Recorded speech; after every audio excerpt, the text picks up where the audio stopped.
Shalom. I want to start by giving all the praises, glory, and honor unto Yahweh, Bashem, Yahushai, Bashem, Arachak, Wadash. Double honor to the elder apostles and bishops of the great millstone now rule well. And peace, blessings, and salutations to the hopeful elect tabernacle of David scattered abroad throughout the four corners of the earth. This lesson is inspired by the elder Yashawamba, the video that he put up in the news. This is why many Hebrew Israelites are backtracking. All right, and go ahead and subscribe if you aren't, and get edified.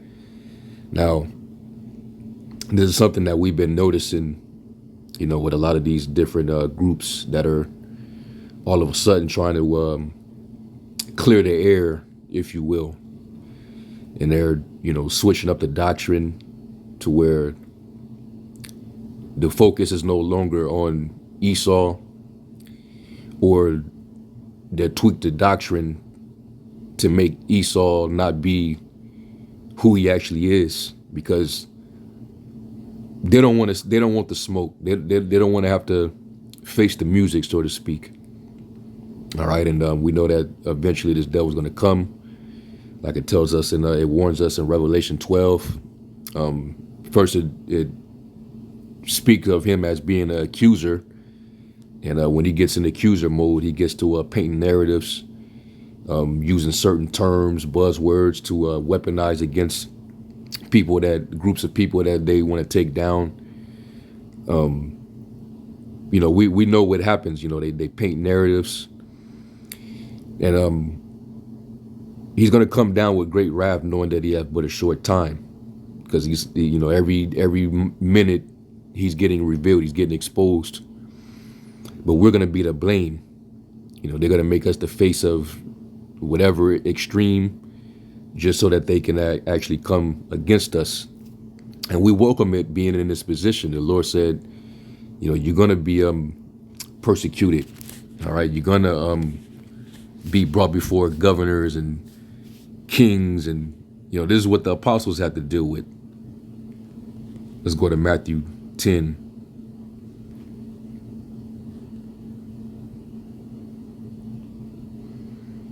Yeah, this is Matthew 10, and starting at 16, it says, "Behold, I send you forth as sheep in the midst of wolves. Be ye therefore wise as serpents and harmless as doves." And that's why our approach, we're not violent. We're not confrontational. We're just known for strictly speaking out of the scriptures. Not speaking our own words, not speaking from our own mind, but giving you the scriptures and breaking it down. That's what we're commanded to do. All right, bestow the gospel to our people. All right, and our people are scattered throughout the four corners of the earth. The bulk of us happen to be here in Babylon the Great. All right, so, in order for our people to receive the word, we have to be apt to teach. We have to be meek, of course. And, we're to, be steadfast. Okay, so we have to be wise. But we also have to be harmless as well. All right, because that way, when the enemy tries to condemn us, they will really have nothing on us but to, slander us, which is exactly what the Lord had to go through. It says, "But beware of men, for they will deliver you up to the councils, and they will scourge you in their synagogues, and you shall be brought before governors and kings for my sake, for a testimony against them and the Gentiles." And we're testifying against this whole wicked rulership, this whole setup. What we do is a threat to their enterprise. So we have the testimony. This is why they're going to come for us. All right. And the testimony is based off of the word of prophecy, because that's what the spirit of our Lord is. The spirit of Yahushua, the testimony of Yahushua is the spirit of prophecy. Okay. So it says, "But when they deliver you up, take no thought how or what you shall speak, or what shall be given you in the same hour, what you shall speak. For it is not ye that speak, but the Spirit of your Father which speaketh in you."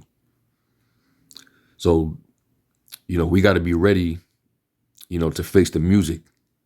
And with the way things are going right now, more unrighteous decrees, wicked legislation, tyrannical, oppressive legislation.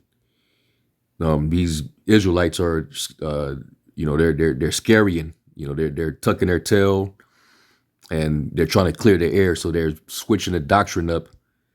All right, thinking that it'll take the heat off of them when everything hits the fan. Now all of a sudden we're gonna remove the Caucasian being an Edomite to a so-called black man with red hair. Because Esau married some Canaanite. He married a Canaanite woman. So now all Edomites got pigment.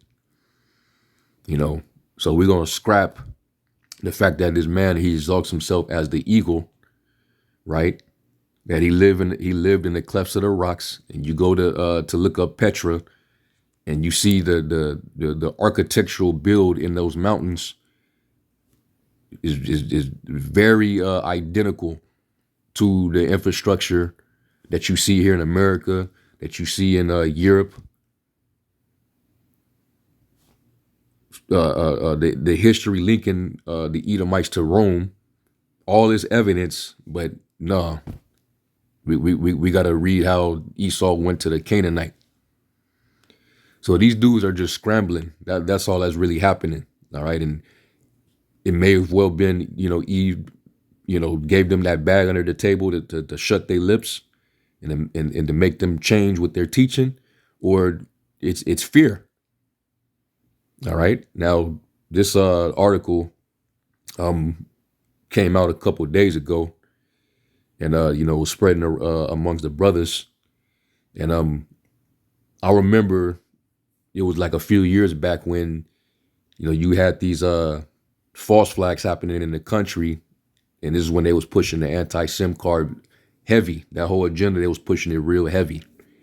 You had a Pittsburgh synagogue situation. You had a Charlottesville. You had some different incidences happening. And Trump happened to be Caesar at the time, Nero. He pretty much made reference to people who are committing these atrocities on these so-called groups of people. They should face the death penalty. All right, and here's an article right here. There's another article pretty much, but there was other news outlets that was reporting this as well. But this is AFSC. It says Trump's dangerous executive order on anti-SIM. Instead of addressing threats to their communities, the order silences criticism of their policy and violates the right to free speech. And they're very dead set on making anybody offender for speaking the truth.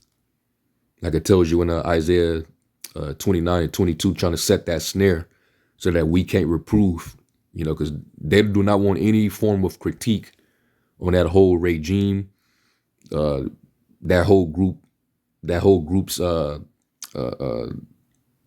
power that they have in the world, the amount of control. You can't talk about, the atrocity propaganda that they've benefited from. You do any criticism to that, it's enough to criminalize you in their eyes. And that's how you know that they have to go back to Amalek. Because ultimately what they want is they want you to bow down and kiss the ring, so to speak. Any form of criticism against them is pretty much taken as disrespect. And any type of disrespect is they could pull out that card. All right, say that, oh, you're hating me, and they could play victim because you're supposed to respect me and you're supposed to believe everything that I say. You're supposed to subject yourself to our authority, And I get that I get Haman vibes from that, because Haman, once he saw that Mordecai didn't bow down and didn't respect him, what did the devil do? He went and put the bug in Xerxes' ear and put out a false narrative about Jake, that these people, this people group, they're malicious, they're dangerous, They're going against the grain. The kingdom will not be able to continue unless we deal with these people. And he basically wanted the death penalty for Jews. He wanted I should have never said that word. He wanted the death penalty for Jake to have us all on hung on gallows. So that gives the same vibe. And you say anything about us, you don't respect us, you don't want to bow down, you want to criticize. All right, well, we have the power to put whatever puppet in office, and we'll dictate the decrees, showing you how much control Amalek has over that beast that speak as a lamb having two horns. It's like the beast. let me get it right. The beast that's like a lamb with two horns, but speaking as a dragon. Okay, they're pretty much the control over these policies, and is exposing itself. We know that the two horns, it represents the two parties. Revelation 13 and 11. And I beheld another beast coming up from the earth, and he had two horns like a lamb, and he spake as a dragon. And they put these puppets in office to appear like they're saviors, like they're going to offer some type of salvation and solution to society. But they're under total control. So it doesn't matter which horn is being represented. They're still going to forward the agenda of those that are at the top. Who's the head of the nations right now? What do the Bible say? Let's go to Numbers. Numbers 24.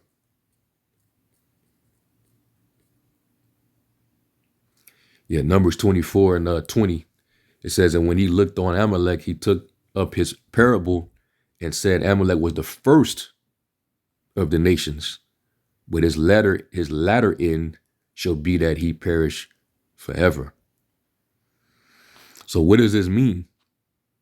Basically, Amalek, this is our one of our first. Well, this is our main first arch nemesis beside those Philistines. When we came out of the wilderness, we went to war with them, and they were trying to attack the elderly. They was basically on some cowardly shit then, just like they on some cowardly shit now. With those Palestinians. All right, but they're first because of their position. Because what does it mean to be first? When you look up this word here in the Hebrew for first, it's Ra'ashiath. Okay. And it says the first, beginning, best, chief. So when you're the chief, that means that you're like the head, the ringleader. Basically, you're in charge. Let me get when King David said he had become the head of the heathen, which basically means the same thing. All right, when you're in position of power and you the head honcho in charge, that's what you are. You're the head. All right, so you have control. You have authority. Let me see.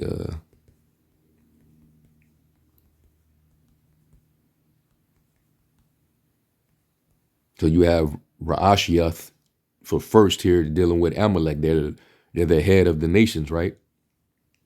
And they control everything. That's how you see the amount of power that they have over the world.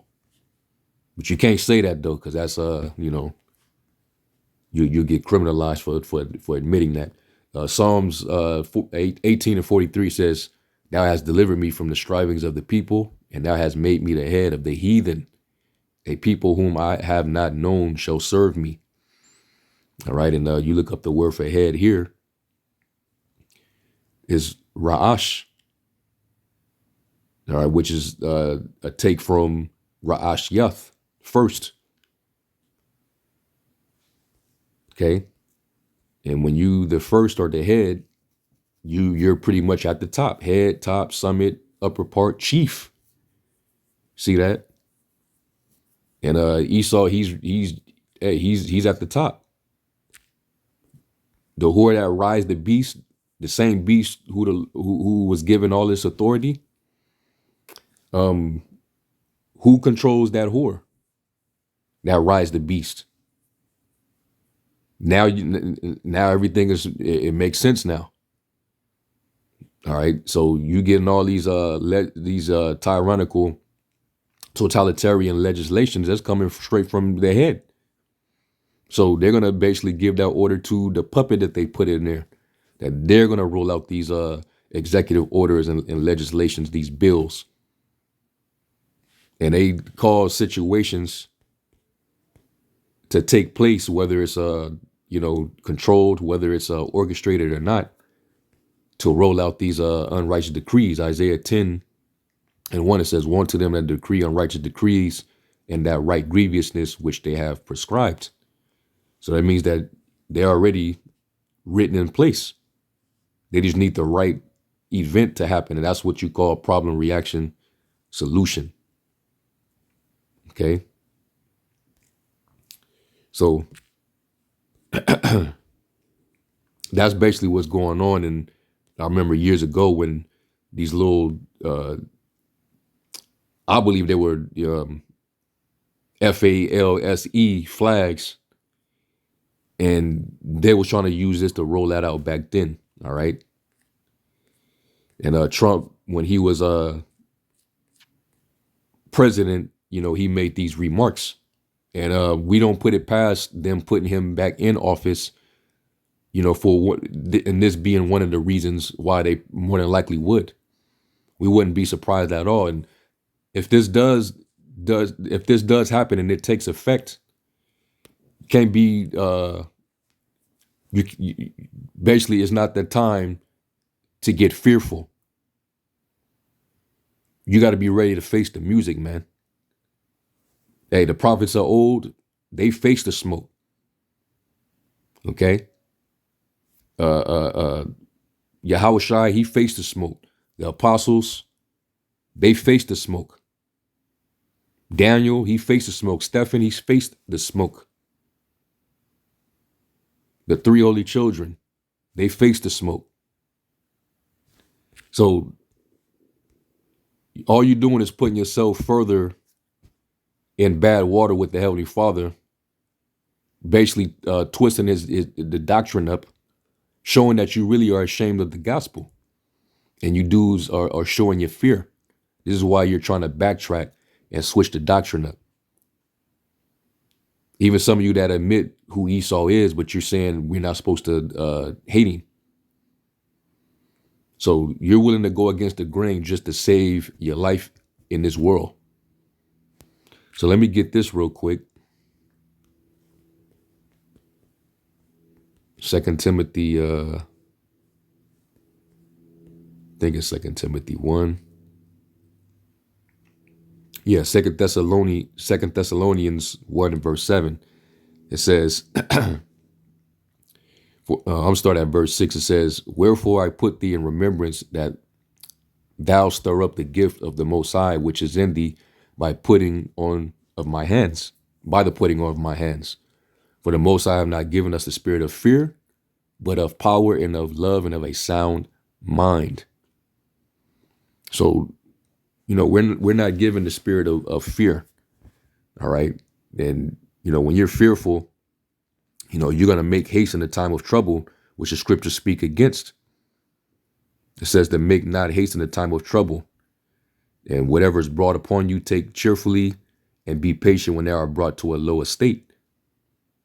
It talks about, being tried in the fire of adversity, which is what we're going to have to go through. That's the smoke, that fiery trial, that strange fiery trial that's we're going to have to go through, where all of our faith is going to be tested. And guess what? This devil, he's going to come for all of you. Even if you backtracking now, it doesn't matter. Esau's he want the smoke with all of Israel. It's either you get down or you laying down. That's what it's going to come to for this new world order. All right. So we can't be fearful. And let's look up this word fear right here.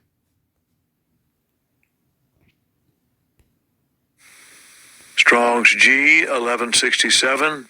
Dilea. Dilea. Dilea. And it says timidity, fear. Timidity, fearfulness, cowardice. And, that's a move. What you dudes are doing, switching up the doctrine, whether you're getting paid off to do it or whether you just tucking your tail and trying to clear the air so that you can stand clear of some of the smoke. What you're doing is a cowardly act. This is coward. That's an act of cowardice. No, the doctrine stays the same, and we're to stand upon it no matter what happens, even if we have to face death. And some of you dudes, you're showing that you love your life. All right, let me get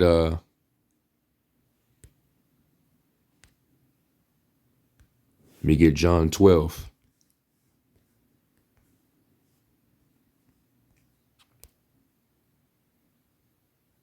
John 12 and 25, it says, he that loveth his life shall lose it, and he that hateth his life in this world shall keep it unto life eternal. And he even said in Revelation that some of you, the devil is gonna cast into prison that you may be tried. But be faithful unto death, and the Lord shall give you a crown of life. So why not take that route? Why not, stand for you finally getting ready to stand for something unto death. I'm definitely gonna go out in honor for this.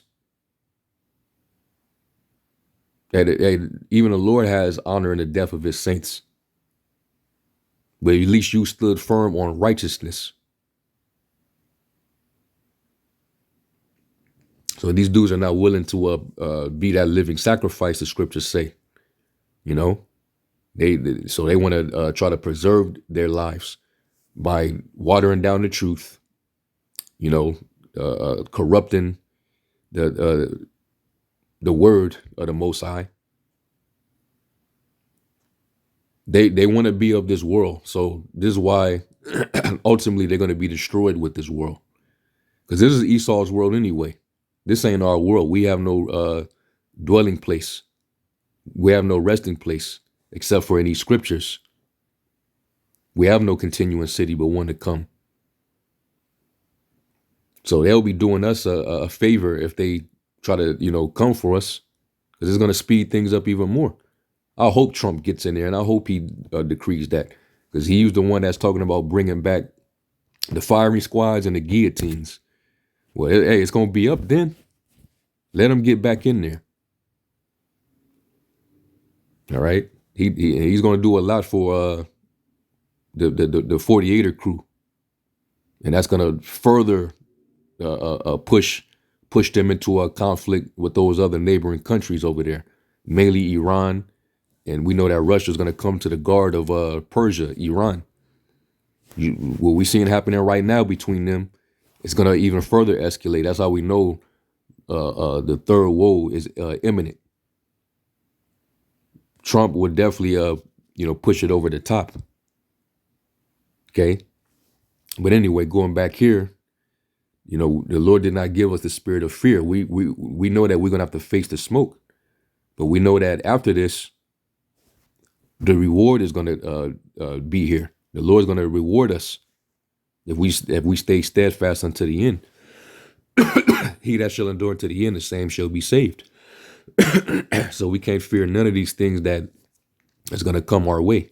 Even persecution from our own people, they're going to say that we're the ones that's causing all this heat upon Jake. So we got to be ready for that. It says, but of power and of love and of a sound mind.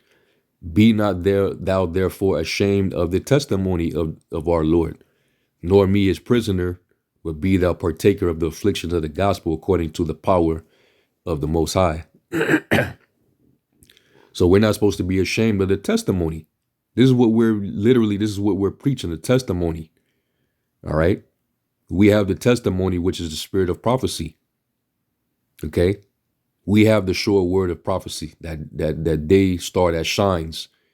This is the light. And we're going to be hated for it, and we're going to be attacked. All right. Haman want to put us on them gallows again, but this time under a guillotine instead of a hanging on a gallows. Okay. So all you dudes that are, you scaring and tucking your tail and trying to switch up the doctrine all of a sudden, you're gonna have to face the smoke from Yahweh Shem Yahweh Shai. You don't want it from E. You're gonna get it anyway. And if you escape that, you're just gonna get it from the Lord, Yahweh Shem Yahweh Shai. The Lord's gonna say, I never knew you. Depart from me, you that work iniquity. All right. So let me get this in Revelation 21. It's a lot.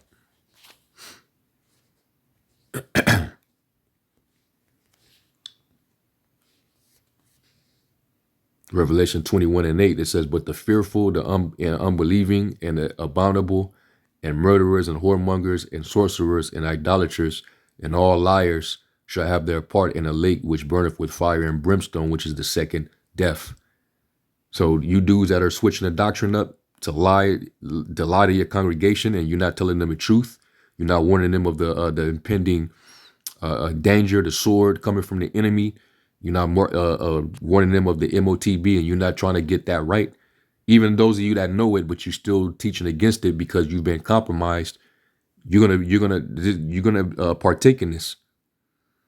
All right. And if you're fearful, you're getting scared because Esau's going to come down with the hammer, and you're getting scared, and so you're gonna turn against the Israelite camps. You're gonna fall out and go back into Christianity. You're going to put other groups under the bus. That's cowardice. You're being fearful. You're going to backtrack on your faith because, the enemy is going to try you. You're going to be partakers, man. You're an unbeliever and you're a hypocrite. So be prepared for this smoke since you want to avoid the other smoke. And that's pretty much all I got to say, man. Whosoever shall be ashamed of Yahushai in this gospel, the Lord's going to be ashamed of you before the Father and the holy angels. Let me end off with that.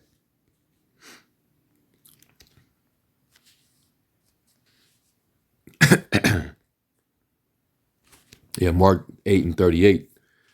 Whosoever therefore shall be ashamed of me and my words in this adulterous and sinful generation, of him also shall the Son of Man be ashamed when he cometh in the glory of his gospel with the holy angels. All right. And we're going to stand firm, man. Hey, Esau, he's the damn devil. All right. Whether he come for us, whatever he do. And we have the faith to know and understand that the Most High, he controls all things. He's going to be the one to lift up that standard. He's going to show his power again. Some of you dudes, you just don't believe, and it's showing. You dudes don't really have the faith that you portray. It's already showing this early, and ain't nothing really major pop off yet. So we're going to really see, man. We're going to see what you made of when it's time to face the smoke. So with that, I'm going to give all praise, glory, and honor to Yahweh Shem Yahweh Shai. Into the next lesson, Shalom.